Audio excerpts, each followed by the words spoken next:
présente, je suis Patrick Olivier, je suis agriculteur et entrepreneur. J'habite la commune d'Ambacourt dans les Vosges. J'ai une exploitation de 400 hectares polyculture élevage, 320 hectares de céréales. Et en plus, j'ai une entreprise de travaux agricoles, de grosse activité. J'ai 7 ensileuses automotrices, 5 presses à bottes carrées, 3 moissonneuses, un gros parc de tracteurs. Et nous faisons à peu près 10 000 hectares. Nous travaillons sur 10 000 hectares en entreprise. Alors là, il y a 2 ans, j'ai voulu remplacer une herse rotative 6 mètres et j'ai repris, une herse rotative 8 mètres. On herse environ 1000-1200 hectares par an. Cette rotative est assez pratique parce qu'elle se replie sur la route. On a 2 herses repliées de 4 mètres. Un petit inconvénient, il faut faire attention aux fils téléphoniques. Et les fils téléphoniques souvent ne sont pas à la bonne hauteur, donc il faut des fois qu'on abaisse et il faut faire attention en passant les ponts. Cette herse a une particularité d'avoir un élément de plus par mètre, un rotor de plus par mètre par rapport à certaines hautes herses. Donc elle émiette mieux la terre. Par contre, l'inconvénient, s'il y a un bourrage dans les pierres et on casse des dents.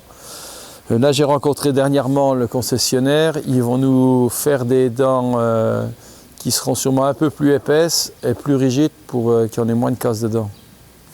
Vous voyez là, les dents, elles cassent ici. C'est des dents qui sont traitées normalement pour ne pas user. Et apparemment, elles cassent ou qu'elles ont été traitées. Donc ils vont nous ressortir un nouveau modèle de dents et ils sont contents d'avoir un entrepreneur qui travaille beaucoup. Comme ça, ils verront rapidement si le nouveau montage est efficace sur ces machines. Ouais, cette machine est très large, disons. Bon, en roulant à 5-6 à l'heure, on arrive à faire 4 hectares à l'heure à peu près. Donc un gars dans une journée, il arrive à nous faire 50-60 hectares de herse rotative. Donc c'est très appréciable quand on a les grosses périodes qu'on prépare pour les colzas. Parce qu'il faut quand même qu'on aille assez vite. Surtout qu'on a de la terre argileuse, on est souvent obligé de passer 2 fois pour semer. Les points faibles de cette machine, c'est les dents, bon, ça va être remédié. On avait un problème aussi sur le peigne arrière. Apparemment, ils ont eu des problèmes de soudure, ils vont nous changer les peignes arrière. À part ça, disons, c'est une machine qualité et prix qui est acceptable. Et je m'étais renseigné dans d'autres marques, il n'y a pas beaucoup de marques qui sortaient des machines de 8 mètres à l'époque. C'est une machine qui a 2 campagnes. Elle est facile à atteler, on a des béquilles quand on la décroche. Au niveau cardan, on a eu un problème de protège-cardan. On a dû avoir une pierre qui a trissé dans le cardan, on a cassé le protège-cardan. On va y remédier pour pas qu'il y ait d'accident, disons.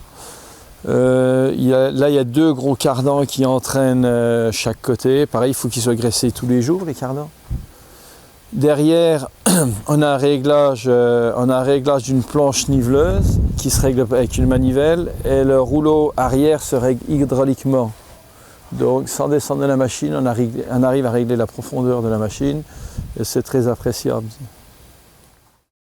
Ouais, en conclusion, disons, pour cette machine, bon, c'est une machine qui va pas trop mal, sauf qu'étant donné qu'on avait un mauvais montage dedans, quand les pierres trissaient dans les dents et qu'on cassait des dents, on a eu des paliers qui ont été déséquilibrés et on a des boulons qui se desserraient sur les paliers. Donc on a eu une petite intervention et ça occasionnait une fuite d'huile.